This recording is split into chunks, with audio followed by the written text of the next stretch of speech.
Hello, everyone, and welcome back to the DCU Soccer Podcast. We have a pretty beefy episode, I'd say, this week. A lot of cool stuff coming. We have some doctors coming in, which we're really excited about for an interview later in the podcast. So definitely stay tuned to check that out.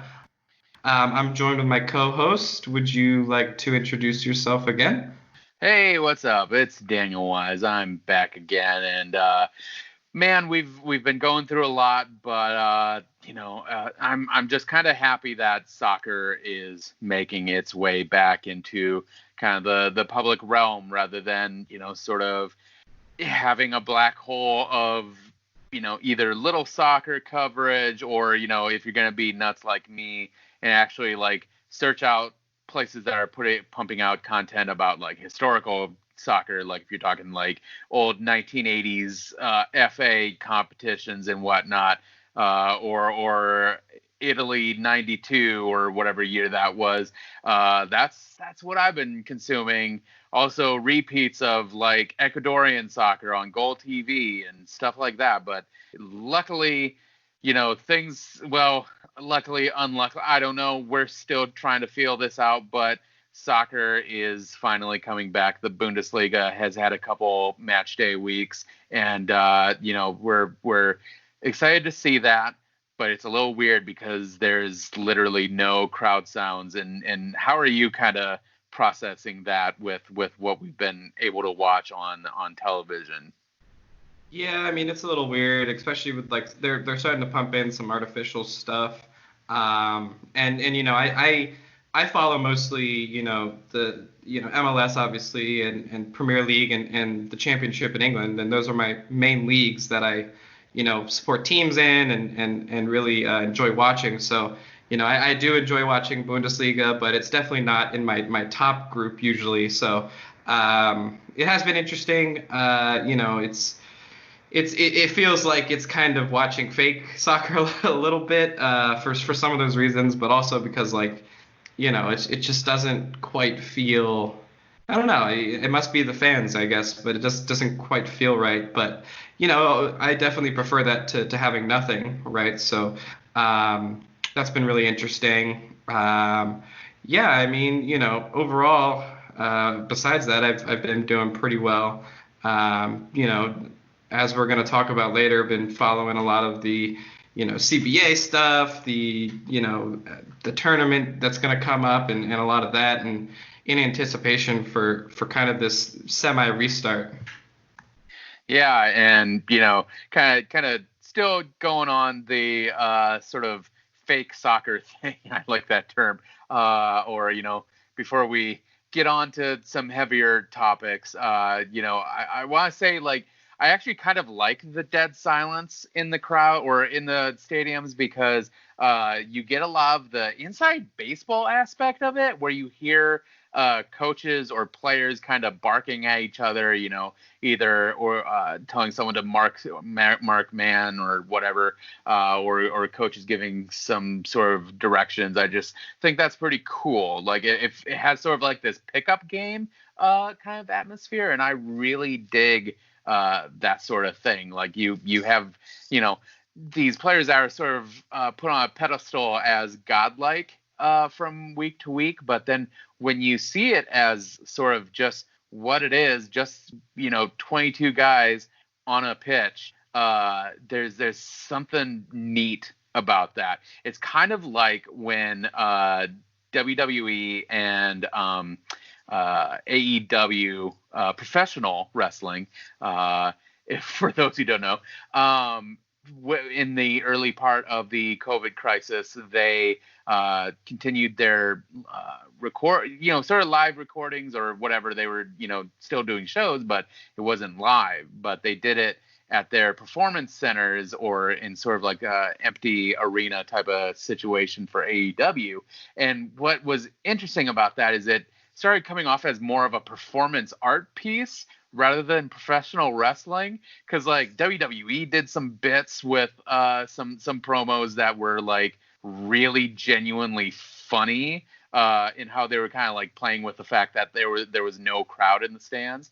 And then with AEW, they were like they were in this giant baseball stadium in Tampa Bay, and just sort of like the weird, almost cathedral aspect of that. Like they've got this big coliseum type of thing around them, and there's no people, but they're still doing this show. And so like that was kind of like a wild thing. So I kind of like for this brief moment, I've really kind of enjoyed the no fans allowed thing, because really when you think about it, fans kind of ruin everything when it comes to most things. But no, it's I guess it's been unique in that sense, so I've kind of enjoyed that. Yeah, no, totally. I guess it also helps you kind of see beyond the, obviously you hear some of the coaching and the communication, but it can also help you kind of focus on what's actually going on rather than like, this guy scored a goal in 2006 in this, team, whatever kind of commentary that is interesting sometimes, but not 100% pertinent to the game. But yeah, did you want to move on a little bit to something a little bit more serious?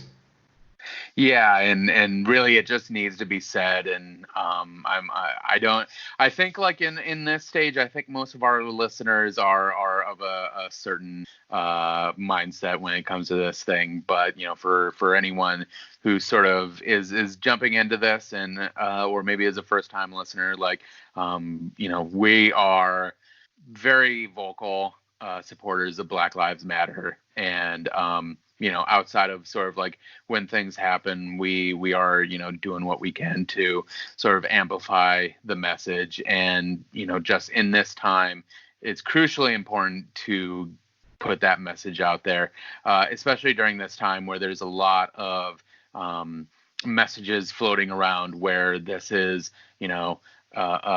organization that's promoting violence and terrorism and all that stuff. It's not, this has never been about, burning down America or anything like that. This has always been about dismantling a lot of the systemic racism that exists within our systems. A lot of people don't like hearing that.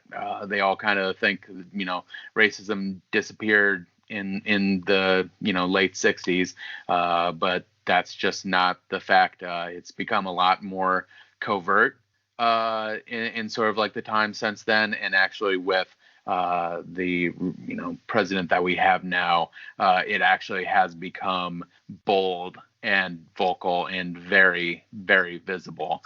And right now we'll just say like we absolutely have no respect for anyone who holds views that are counter to fighting against racial injustice, and we encourage our listeners to support the message of Black Lives Matter, support the messages of people in marginalized communities, people of color in disenfranchised communities. This is a really tough time where, especially with people being home because of COVID-19, they're seeing a lot of this for the first time, sort of like eyes open. This is happening, and it's tough to look away. We don't really have an excuse to look away. And so right now, it's sort of, we just want to say like, if you want to take it a step further, support the national bailout funds that are coming up and helping getting protesters out of jail, who are often wrongfully arrested and then and brutalized as well, and to also support organizations that help these communities sort of fight this racist system and help create opportunities for people. So that's it's a tough thing. I have a tough time talking about this without getting angry about it, because it sucks. And living in DC, I saw a lot of it with very close personal friends of mine, seeing what they've had to endure, hearing stories they've had, and then also seeing seeing it in the flesh. And it's hard. So that's pretty much what I want to say about that. Support the message, support the organizations. If you can get out there, get out there. It's really important right now and for the long run. Yeah, no, totally. I echo a lot of what you said. I think obviously a lot of the recent events. This is kind of rose this to a lot of people's consciousness, and needs to rise to more people's consciousness. I mean, if it's not extremely obvious, the killing of George Floyd was beyond wrong and beyond acceptable, and sadly not the first time we've seen this. We know that more Black people get killed and hurt by police, and that is wrong.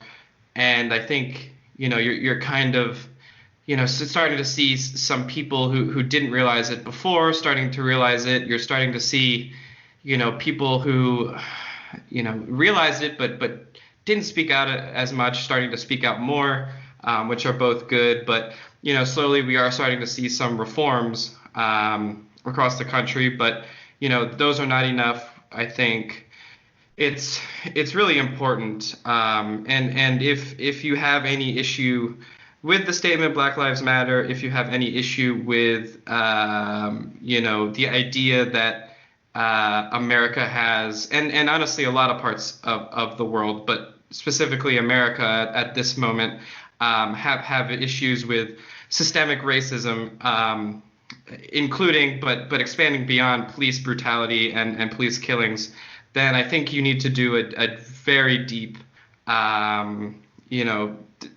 thinking period. Like, you really need to think about why you would be upset with something that is so obvious and so systemic. Like I mentioned, this is not just police brutality, even though that's a major thing and is something that is critical. I mean, this extends into the daily lives of Black people, in all kinds of ways, in the way that the step after the police, the criminal justice system in general is skewed, since for a long time now we know that the leaders of this country and different organizations have done things to allow them to arrest people of color.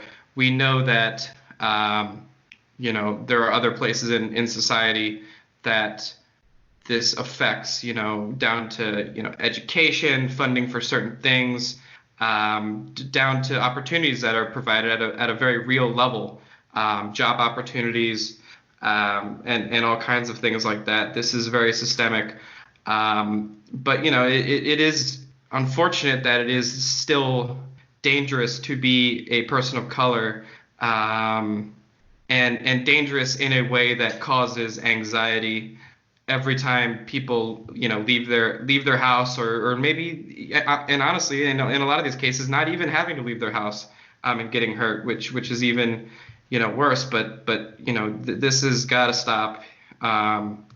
This is something that you need to support.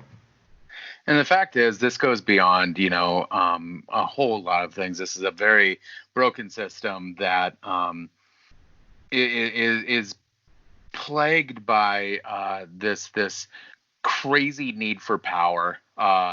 You have police departments in rural states suddenly getting, military grade equipment, whether it is full on APCs or assault rifles or armor, tactical gear, what have you.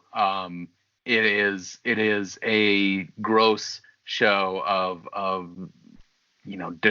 sort of an image of wanting to dominate a community rather than protect a community, and it's disgusting. And some people might not see that way. They see police as good guys stopping bad guys, but you have to look at it from the eyes of a community that is treated very differently, and looked at very differently, and not just by the police but by other people. And this is where I've seen it, where I've been with friends who have been, looked at a funny way at a convenience store, and then once they realize that they're with me, a white person, the tone suddenly changes, and they're like, "Oh, this is fine, okay, whatever." It's disgusting when you see something like that. Just the way that people use the police force as a weapon, especially with what you saw in Central Park, with the woman who threatened to call a black man on the police, and essentially said it like, "I'm going to tell them that I am with a black man and I feel threatened right now." So that was a clear show that people know that it's a weapon, that the police do treat people of color very differently, and they will very much believe the word of a person of one race over another, and it's disgusting and it's wrong. So there needs to be a complete shift in the system, in how crises are responded to, how sort of situations are de-escalated, and it just needs to stop on a whole lot of levels. And that's it's just kind of tough, because it is just so much, and you want to kind of like talk about it all, but there's just so much and so little time in this moment. But like I said, we just want to get it out there that this is what's happening in the world.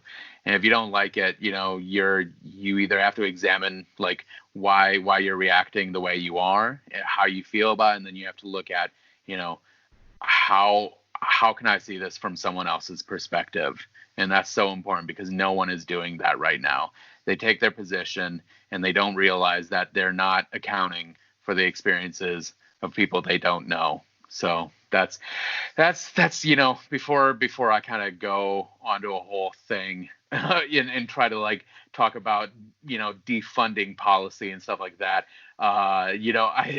I'll just kind of keep it at that. Support Black Lives Matter, support the bailout organizations, and support like the Legal Defense Fund and NAACP and ACLU and all those organizations that are really trying to fight for marginalized people and people who are really being oppressed.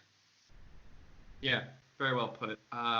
Yeah, so just to conclude, I guess I would say that the official policy or position on this is that from the podcast is that we feel there's a lot we can do, that we will be doing, and reflecting upon. But our official position is that Black Lives Matter, and what has happened to Black people in America for hundreds of years is wrong, and it is beyond time for that to be fixed. And so, just in case there was any misunderstanding or anything, that's our official word on that. Yeah. So.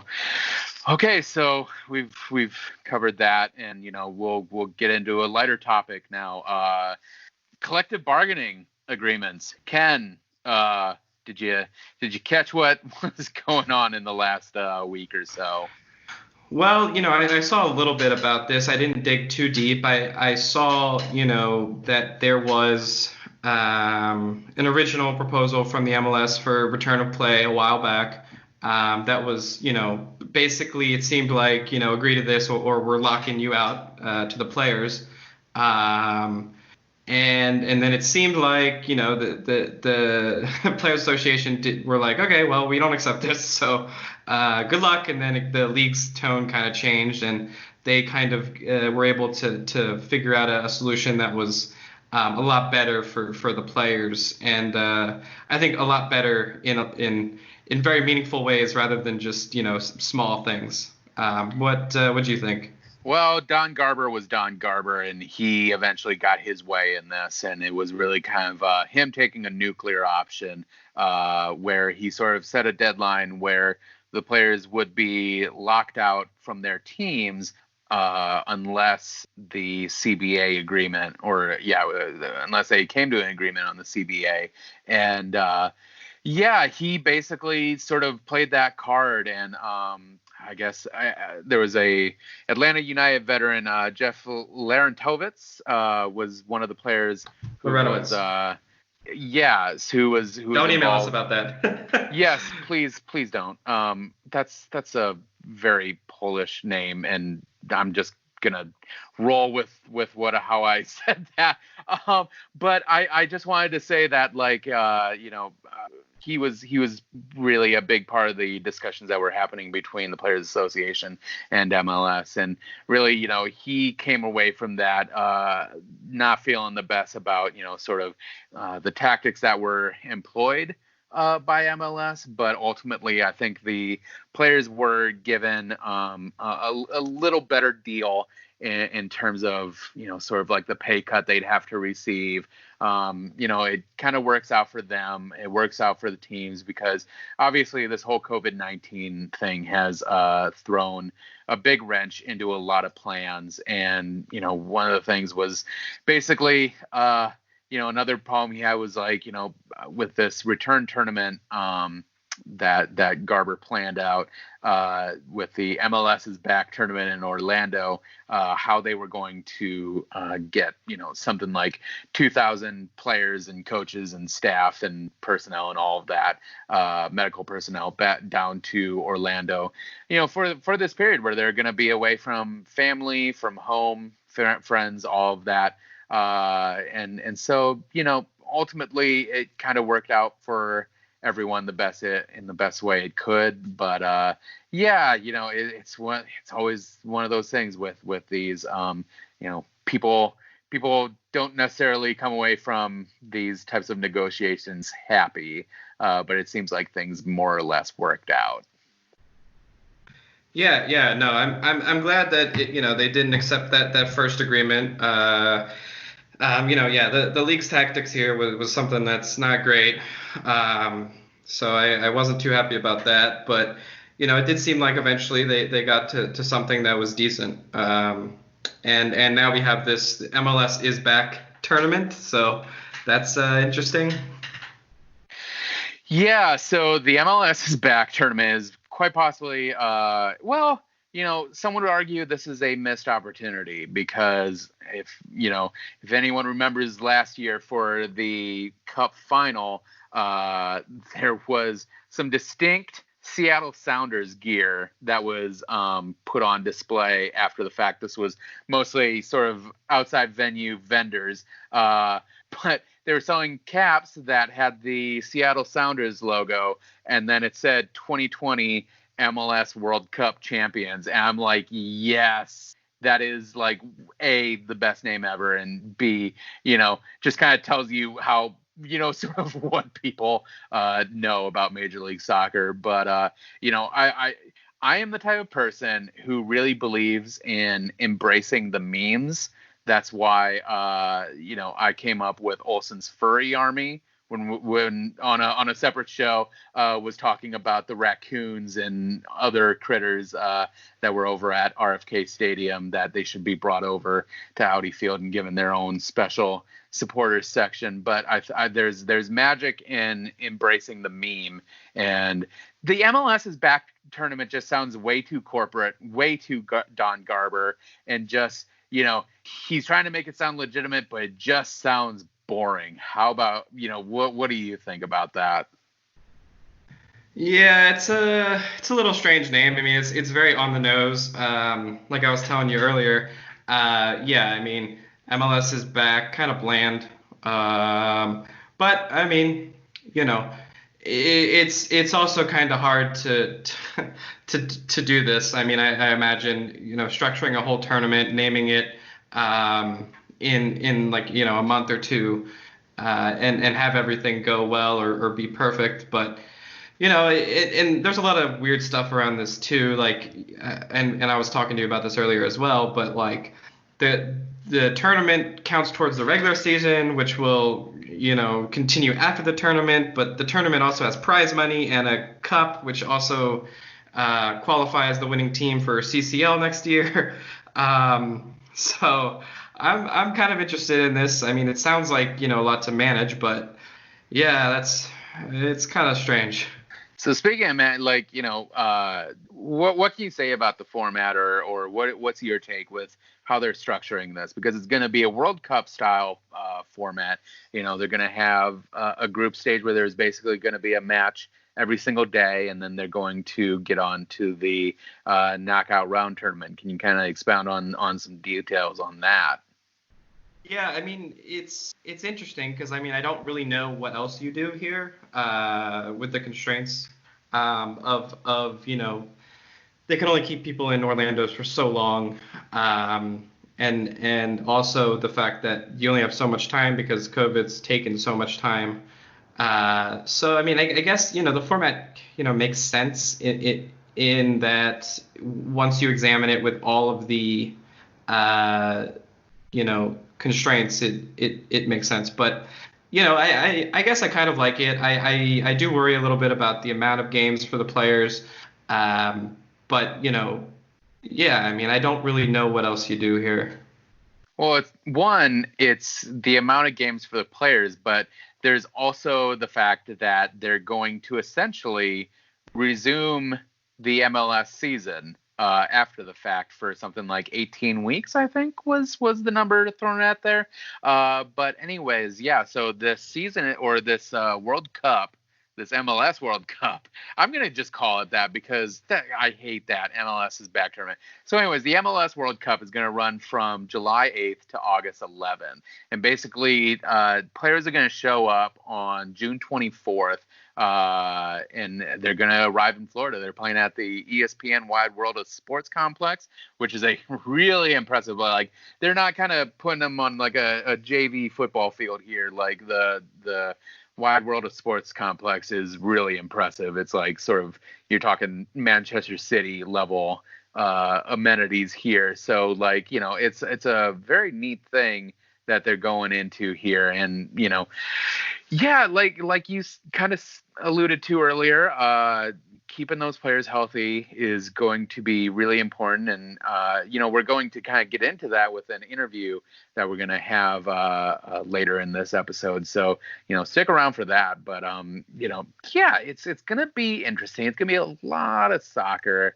But sort of with those like broadcast times, what are your thoughts about how that's being structured? I mean, I think it's fine. I honestly, I'm more weirded out rather than the tournament or the games themselves about like the fact that we both mentioned is that the regular season comes back. That doesn't really seem. I mean, I don't know. That doesn't really make sense to me, because like all of these count toward the regular season, but like.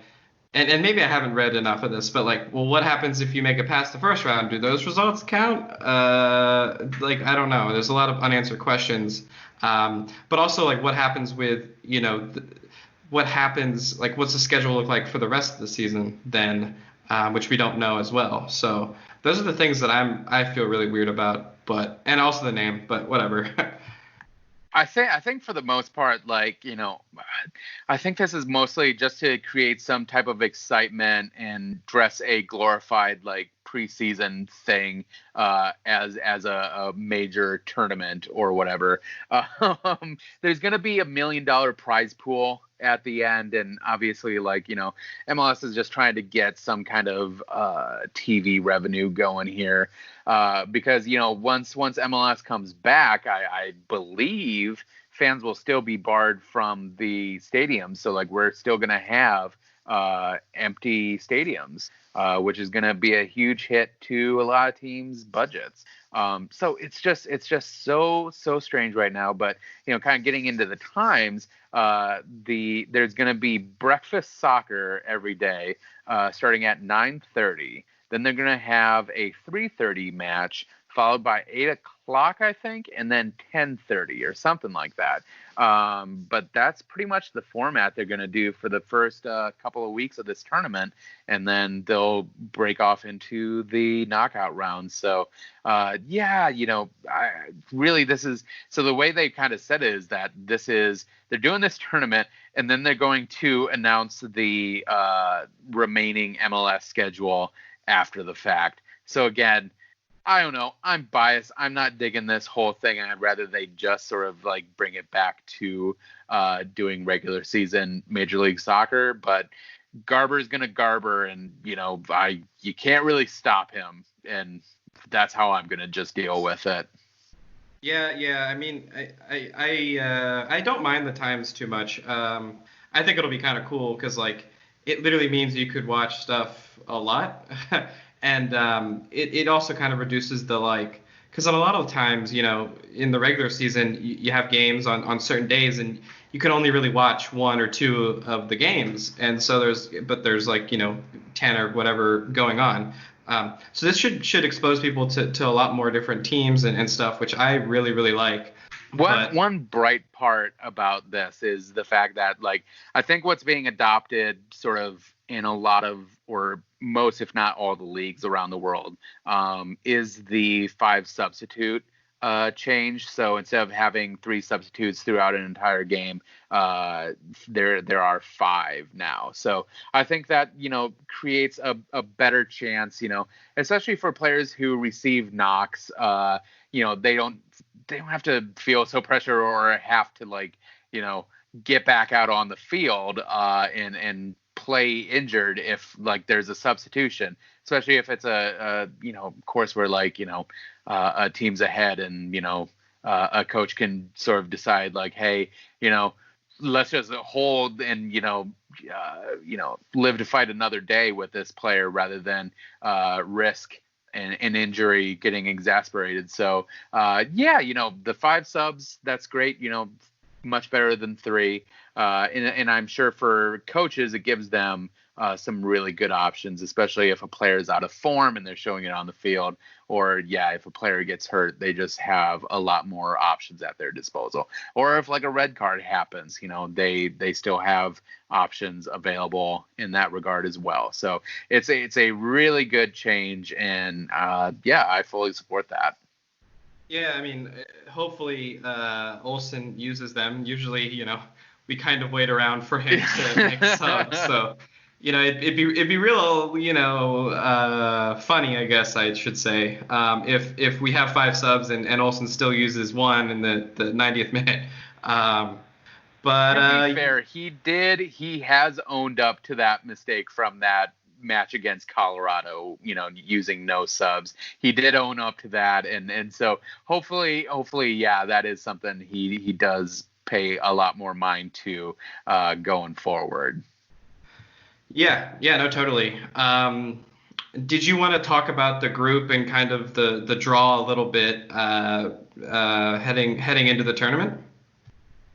Yeah, so this is semi hot off the presses. The MLS announced the group stages on the 11th, and again, this whole tournament just has Garber written all over it, because the group stage draws were basically, let's make sure we have some type of rivalry matchup in all of these groups except for DC United and New York Red Bulls. Like, that's just stupid, because MLS always wants to deny that DC United and NY Red Bulls is not a rivalry, but it is, and I'm very mad that it's not part of this draw. But we do have a solid rival in our group, and we have the New England Revolution, and then they will be joined with Toronto and Montreal. So not oh gosh, you and I, we aren't the most optimistic when it comes to this team this year, but I guess my initial take is like, we can get second, right?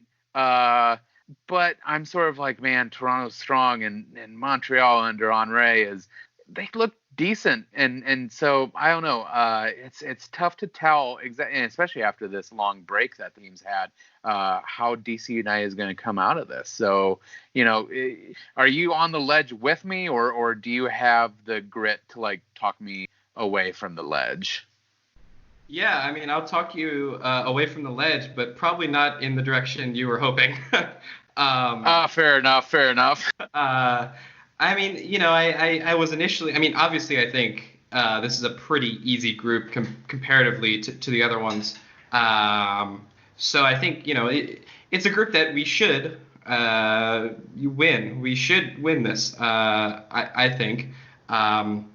You know, Toronto was obviously a really strong team last year, but you know, with our talent and the players we have, and honestly the depth that we have, you know, and we have a lot of young people on the team now that we've called up.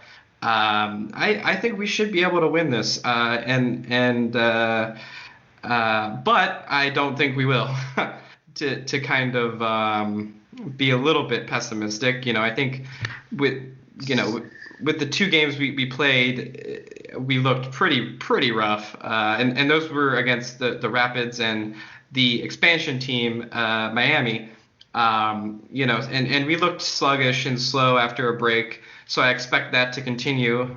Even though, you know, I don't know, right? Like it's hard to say, but I kind of feel us coming in last year. You know, Revolution under Arena has looked strong. Montreal is a little gritty usually. They did some cool stuff in CCL, which obviously is delayed or canceled or whatever. So yeah, I kind of see us not doing too well, unfortunately, and it sucks to say, but that's kind of my gut feeling here. I mean, so. I mean, obviously, you know, we don't feel like DC can win the tournament, but group stage, do you really feel like we won't make it out of there at least, or, you know, or do I guess if we don't make it out, can we at least get third? Can you give us that? You know? Well, I guess over who though? That's kind of the tough question there. It's like if you really, I mean, if you look at it, like you could definitely make the argument that, you know, DC is the weakest team here, in terms of, you know, not in terms of talent, or you know, the players. I think in that regard we're up there for sure, yeah, or number one. Absolutely not. Yeah. I think we're number one in that, and probably number one, you know, in a lot of the groups, or up there. But you know, I mean, it's just so hard to say after the last couple of years. I mean, last 10 years maybe, but you know, I just don't see us coming up there. But what I would say is, you know, if we come out strong and finish top, I would say I kind of feel us, you know, Olsen's the kind of coach that if he can get some momentum and some buy-in, then he can kind of use that to kind of push us far, right? Like we saw that in that Magic, Rooney, and Acosta year. So I kind of feel like, you know, if we do reach up there in the top there, kind of, you know, will it out and win, I think we could take it all, which, you know, obviously it's a lot of, you know, that's a big claim to make and requires us to do well in this group stage. But, you know, I don't think we should count ourselves out. You know, we technically could come in and really want this. You know, there's a lot of positive vibes in the club right now. You know, the club speaking out for Black Lives Matter. I think, you know, I think a lot of the players are motivated and ready to be back. And, you know, I could see that too. But, you know, past performance has not given me too much optimism here. Now, yeah, so like we said, you know, it's not necessarily, we aren't lacking in talent. Like the players are very good.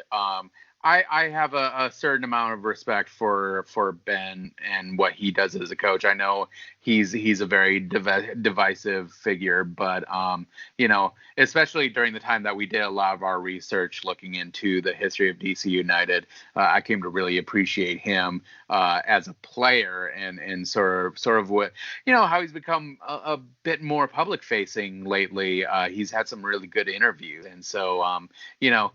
It's divisive, but I think like the big thing is just, you know, this team is very thin in certain spots in terms of the roster. So, you know, we talked to a couple really good doctors who have been working extensively with the players in the last few months, you know, with the stoppage in play, and then you know, dealing with COVID-19, and now this return to action. You know, do you want to take a moment to introduce the next segment? Yeah, I mean, like Daniel said, we have some doctors from OrthoVirginia with us, and we'll have them introduce themselves. And I thought, this was a really great interview, so definitely, stay tuned and check it out with us here, and we'll be back in a minute. And welcome back. This week, as you might be able to tell by the title, we have some special guests to the show. Would you like to introduce yourselves? My name is Dave Novak. I'm an orthopedic surgeon. And my name's Mike Antonis. I'm a sports medicine trained emergency physician. Cool. And welcome to the show.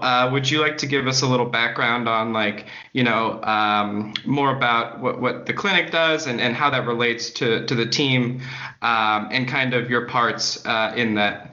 So we basically manage any orthopedic injuries. So that would involve any injuries to ligaments, bones, joints, soft tissue, sprains and strains. During the season, we're sort of responsible for the health and maintenance of the players. This can involve using ultrasound to do some diagnostic testing in the training room, as well as we're involved with concussion management and making sure that the preseason physicals, orthopedic and medical are cleared so that the players, when they come in preseason, are as healthy as they can be. And during the season, we're responsible as the orthopedic sports physicians, we're responsible for evaluating any of the orthopedic-related injuries that happen both during practice and in the games, and then managing those injuries along with Mike as our medical director for the players. Cool. Yeah, definitely a lot there and a lot of responsibility, obviously. We have a couple questions here. I think the first one that, I'm definitely curious about, and I'm sure a lot of the fans and listeners will be as well. Obviously, we've had some time off for the COVID pandemic, about 3 months, 90 days around, and this pause might affect the players, obviously probably mentally, dealing with the stress of a lot of the stuff that's happened recently, pandemic and also some of the other cultural stuff. But, physically, how should we expect this pause to impact the team and the individuals as well as the collective? I think when we are blessed to have Goody as our head athletic trainer, and he has been incredibly proactive in making sure that the players remain in excellent shape with individualized exercise protocols that they've been following. So although we haven't necessarily been in a practice situation for this duration, they've maintained excellent physical health and strength and conditioning and agility drills during this period of time on their own. Cool. Yeah, I think that makes a lot of sense. Yeah, I know it training on your own is definitely super helpful, but I guess that game speed and stuff and cutting and stuff can have an impact as well. But Daniel, did you want to ask the next question? Yeah. So, with this happening, the world's really had to kind of adjust on the fly. You have leagues, in Europe who are trying different things in terms of player safety. So, just want to know, will fans see less strenuous games because there has been such a long break? With the season so condensed, will players have to regulate their exertion? So that's a great question. And, this goes a long way to the sort of advancement of the technologies we have and the testing that we do in the preseason.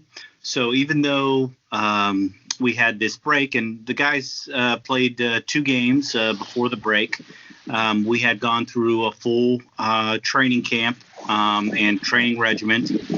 All of the guys, when they first come in, are tested for, manual strength, Gabby, who's our physical therapist, as well as Goody, who's the head athletic trainer. Both have extensive experience with muscle testing and performance. We have a tremendous amount of technology provided to us by the ownership at DC United that involves sort of heart rate monitors, accelerometers, so that we can sort of manage the players and their exertion levels through the games. So we can see if somebody is working a little bit too hard and we need to back off on them for the next game, or if their heart rate's going above a certain point or it's going down, which tells us that they're getting a little tired, or if we see their speed drop. And there's a lot of sort of science behind the ability of an athlete to maintain top performance over a long season. So there's these, peaks and valleys, and what we try to do is we try to level it off. So you'll see, different sports call it different things. They call it professional days, veterans days, but what they are recovery days. And based upon how much activity that the players are doing during the games, we can monitor them and say, okay, this group performed this many change of directions, this much acceleration, this many runs, they covered this amount of mileage. We need to back them off this much during the game. And it's the same principle. I don't know if you guys stick around to the end of the game, you'll see Gabby or Goody or Ben, one of our other athletic trainers, out there running with some of the guys on the field. And you're like, why are they doing that? Well, they're trying to maintain their fitness, because if they didn't get into the game, they want to make sure that they are fit for the next game, because you never know what's going to happen with a game and the next game, or someone getting hurt, or someone was above and beyond their sort of measured criteria, and we try to back them off the following game. So all this sort of goes into a formulation that we follow throughout the year, and those monitors you see underneath their uniforms are extremely important. So those are on the players when they go out to practice, as well as during the games. And all that information is calculated and maintained very closely so that we can maintain a good product throughout the entire year, as well as maintain their health, which is first and foremost, which we want to do, and make sure that they're in peak performance. So I do not see a drop in their performance since they've had a layoff like this. These guys are chomping at the bit to get back and compete. I mean, these guys are competitors. This is a great team, and it's a great coach, Ben, and all the staff involved with them, and as well as Dave putting a great team together for DC and the DMV area. Yeah, no, totally. That sounds like a lot of tracking and a lot of stuff you got to maintain there. But yeah, I mean, it sounds like pretty good news overall. That it kind of feels like it might not be too less strenuous. I guess the natural follow-up question might be, should we expect to see more injuries due to the amount of games being played in shorter times and tournament style of this? I think it's a great question. I think what we'll have to be aware of is basically the amount of time that each of the players is actually spending in practice and on the field, because it is a condensed schedule. And there will be, tournament style play with a number of games spaced closely together. I think we'll need to keep a close eye on that. However, as Mike said, I think the players are going to come into this ready to go in excellent physical condition, as long as we maintain their high levels of pregame workout stretching, strengthening, conditioning exercises, and good cardiovascular health overall, I'm very hopeful that we will not see any significant increase in the amount of injuries as a result. Okay, that's great. And, the coaches, they often have to balance sort of like that competitive aspect of, pushing their players to win the game. But what advice is given to the coaching and training staff for something like this? So, that's difficult to answer because from our standpoint, our goal is to give the coaches full access and ability to put whatever formation and whatever player they want into the game for as long as the player can perform. One of the things that I think is going to be a little bit more tricky is the fact that it's being played in Florida in the heat of July. That's why, obviously, people were asking about why these weird times. Why are they starting a game at 10 o'clock at night? Well, if anyone has ever been in Florida in July, you know that the heat and humidity is pretty intense. So there will be certainly somewhat of an advantage to some of the guys that are, down in Florida already, or more southern, warmer climates with higher humidity, because they're going to be acclimated to that weather. The one thing that they've done for the tournament style is MLS, and I applaud them for this because I think it's important, require the teams to be down there for a certain amount of time, just so the players get time to acclimate to that weather and that heat, because it's much different in Orlando, Florida than it is in Toronto, Canada. So that acclimatization is important for their fitness and their safety. Yeah, no, that makes a lot of sense. And, even at 10 p.m., it can be a little rough, honestly. So, yeah, definitely critical there. I guess the other thing that the league is doing is expanding the amount of substitutions that you can do per game. And also, I think they're cutting out overtime and stuff like that, or extra time. Is there anything specifically around substitutions that might be important for the coaching staff during this? So the expansion of substitutions always is a dual-edged sword, right? Because you will go into a game, and I'm not going to pretend to be a coach, but you have a formation you want to do. You have a plan based upon the opposing team as well as your current strengths and your players' strengths. So having an expanded substitution allows a little bit more flexibility, so a little bit more change of tactics, change of formations.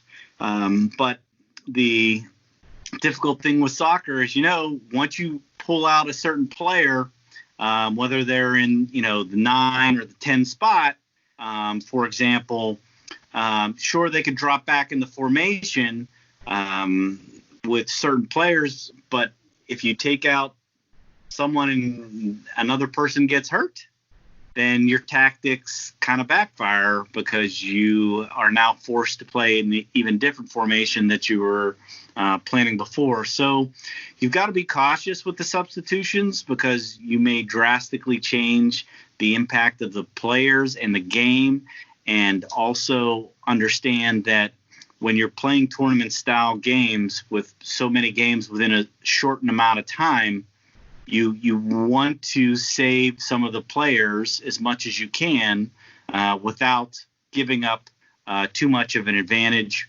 or losing a game that you would have won.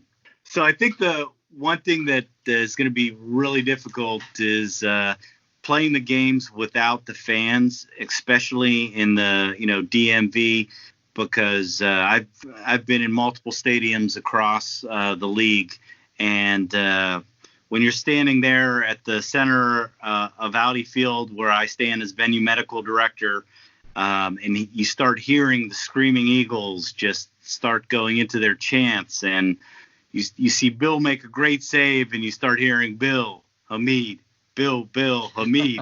I mean, it's just crazy. And you see Bill in the background, and he's shaking his head because he hears it. He hears it, and they all hear it.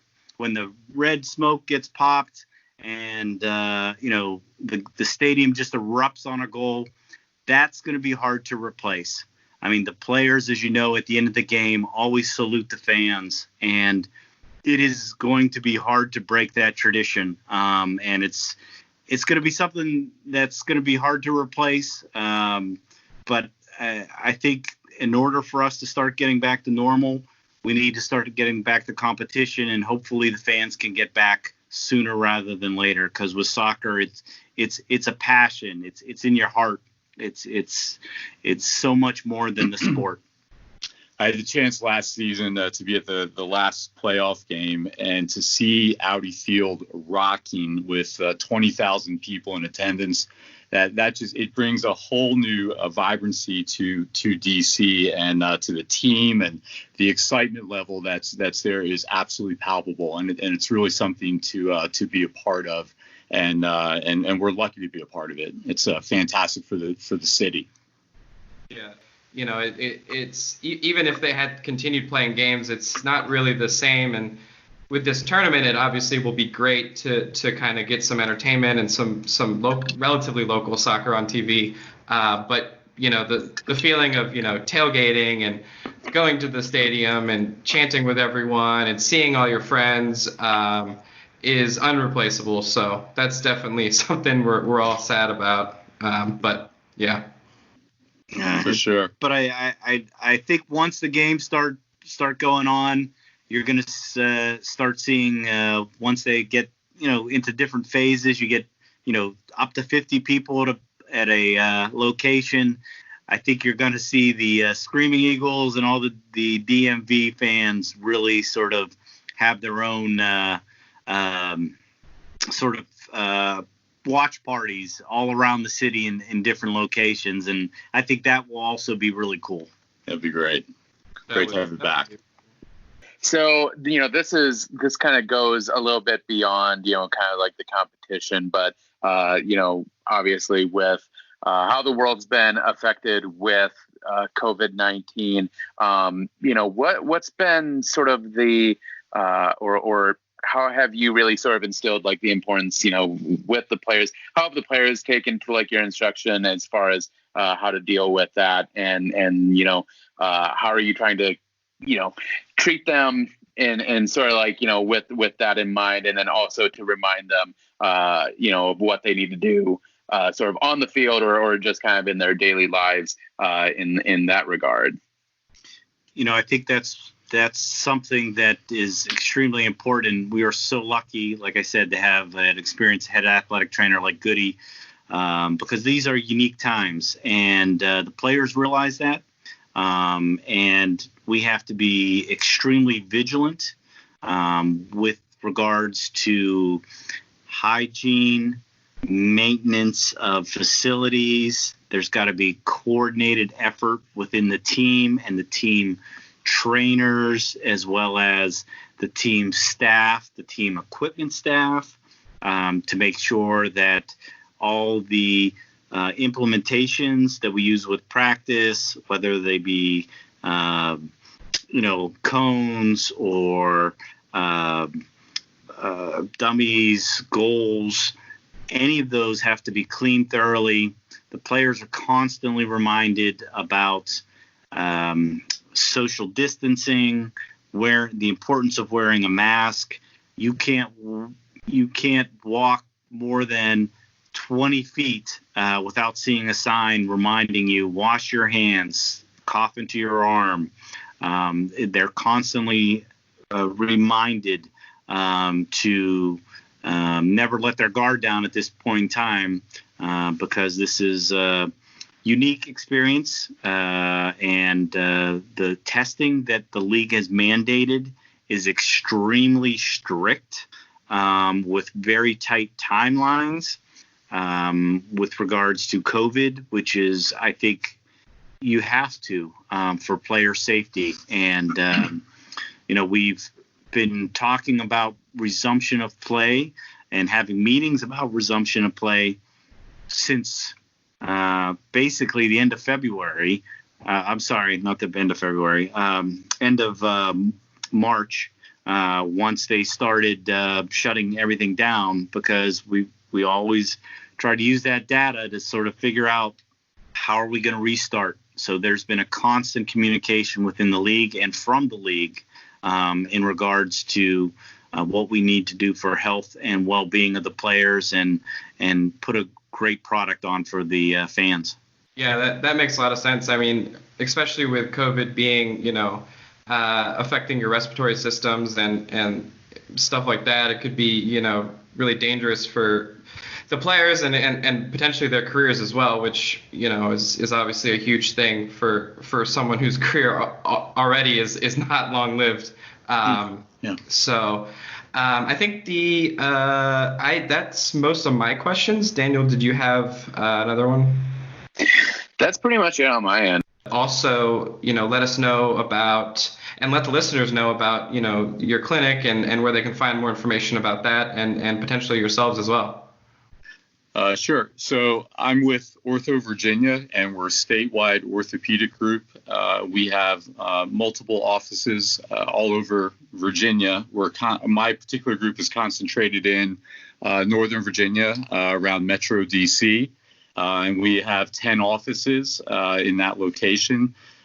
We have doctors that specialize in multiple different areas. I'm fellowship trained in sports medicine, so we tend to treat most of the athletic injuries of the shoulder and knee. We have hand, foot and ankle specialists, spine, and joint replacement surgeons as well. But we're a multifaceted group, and we also have surgery centers and physical therapy, MRI. So we try to take care of patients of all ages. Our youngest soccer players to our older weekend warriors. So, Mike Antonis, and I've been with OrthoVirginia the last couple years. I'm actually ER trained for 14 years, and then I did a sports medicine fellowship. I specialize in sports medicine injuries, ultrasound diagnostics, regenerative medicine, including PRP, bone marrow, as well as lipoaspirate, which we perform at 5 of our clinics in Northern Virginia. And we also perform these on DC United players that require it, as well as all the elite athletes in the area, from high school all the way to triathlon athletes. And we want our goal is to make people stronger and be able to perform all the activities they want on a daily basis. Awesome. That sounds great. Please, check that out, everyone. But yeah, again, thank you, like Daniel said, for having the time to come on here. And I know time is hard to spend outside of, trying to get much needed relaxation for everyone, but we really, really appreciated it. So. Yeah, thank you guys. You made this pretty easy for us, and really appreciate it. And like I said, the team's, is super excited, and, I'll be seeing most of the guys tomorrow for their sort of re-entry physicals. Just to make sure everyone's in tip-top shape after we get all the testing back, so that we can hopefully start full team practices. Awesome. That's really exciting. Thank you guys so much for coming on our show. I'm over in the Midwest, so I know it's getting a little late over there in the evening. So we really appreciate you guys taking some time out of your day, especially on a Friday, to come and talk with us. So cheers to that. Cool. Thank you so much for the doctors hanging out with us and kind of, giving us some insight that we, obviously didn't have, but also, kind of, quelling a little bit of our fears. It seems like they're prepared.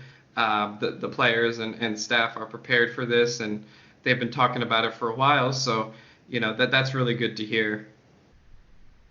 For sure. And, I guess, yeah, we've covered a lot. This has actually been a pretty long show, so, we're just excited for soccer to be back. And, just kind of, again, just want to say that, we absolutely support Black Lives Matter, and we're always going to support it. We're always going to voice it.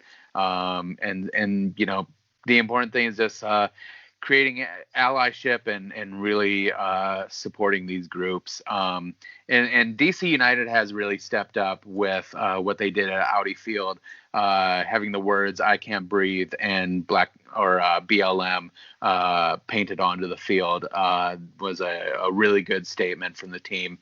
And then, kind of following up with that, they had a very good kind of video podcast called Critical Conversations about Racial Injustice. And this was a conversation led by Bill Hamid, and it was joined by Coach Ben Olsen, former teammates of Hamid's, Rodney Wallace and Charlie Davies, and then a activist and advocate came on for civil rights, was Charity Blackwell.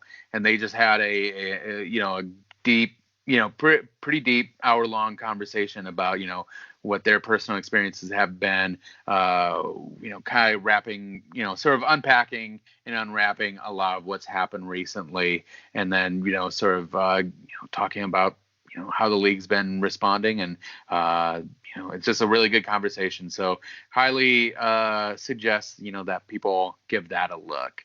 And then I want to shout out the National Women's Soccer League, which is coming back on June 27th. And they're actually going to be the first, as far as I can tell, the first professional league that's going to be back in action. And they're basically doing what MLS is doing, minus a resuming of a regular season.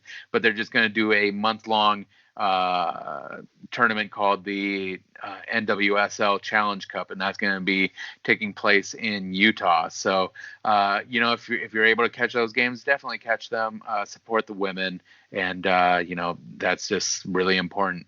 Then, lastly, DC United, they highlighted Moses Nyman, who is a homegrown, very young player, but they had a great interview with him, and it's a pretty slickly produced video, for a kid who's still, kind of a young teenager. I'm sure it's all blowing his mind as far as like the experience he's having right now. But, I hope he turns into something special for, DC United, but also flourishes as a player in his career.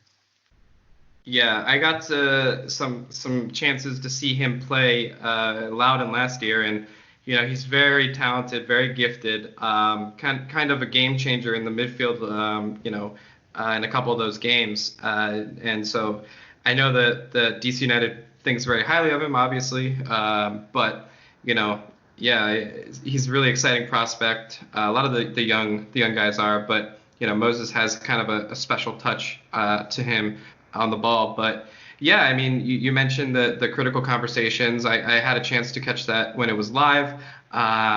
It was very good. I thought, it was very interesting seeing Ben Olsen on there and kind of responding to some of the questions and having the courage to kind of go on there. But more importantly, I thought it was awesome to see Bill Hamid, obviously, because obviously everyone loves Bill Hamid, and seeing Charlie Davies again as well. But what a great group there, and I thought it was really cool. And there's some artistic poetry and stuff, so definitely check that out if you have a chance. And yeah, like you mentioned, the NWSL is coming back as well. And definitely watch that. I know you all don't have that much soccer to watch, so there really isn't too much excuse not to watch that on June 27th and forward. So definitely check that out. But yeah, I mean, other than that, I wanted to talk a little bit about some closing notes here. Definitely, if you're interested, leave a comment or review, I guess, on iTunes or wherever you listen to this podcast. If you do so, we'll definitely read it out on the air. And yeah, definitely also check out our 4-part series on the championship games from DC United. Those years were really awesome, and we kind of recapped it over our time off, which I don't know how you feel about it, but I felt really proud of that work and having that little group there. I was really proud, and I did plug this when I was a guest on the DC United Kingdom show last week.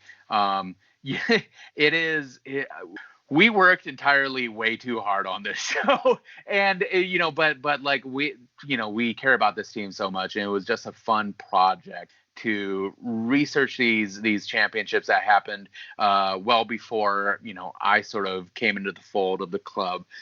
So I was just super excited to just kind of go through all of that. And yeah, all the research that we did just was a lot. And so, anyone who listens to it and supports us, like, we just really appreciate that. And, we hope you enjoy the retrospective, and hopefully that's what keeps you around to listen to us more, because we're for sure the type who want to do more projects like that going forward. We'll be thinking some stuff up, and so if you have any ideas or any things you'd like us to discuss, we'd be more than happy to hear that out and share those thoughts in future episodes. Yep, and we'll be back soon with another episode.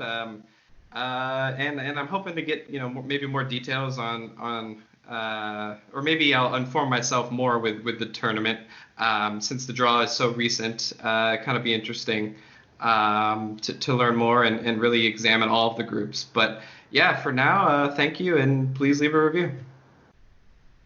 Yeah, thank you. And I'm excited. There's going to be a lot of soccer. So this was a good episode. And some tough discussions, but I'm just relieved that soccer's going to be back, and appreciate everyone listening in. And you can find me on social media, mainly on Instagram and Twitter, but you can find me at SDakota Soccer.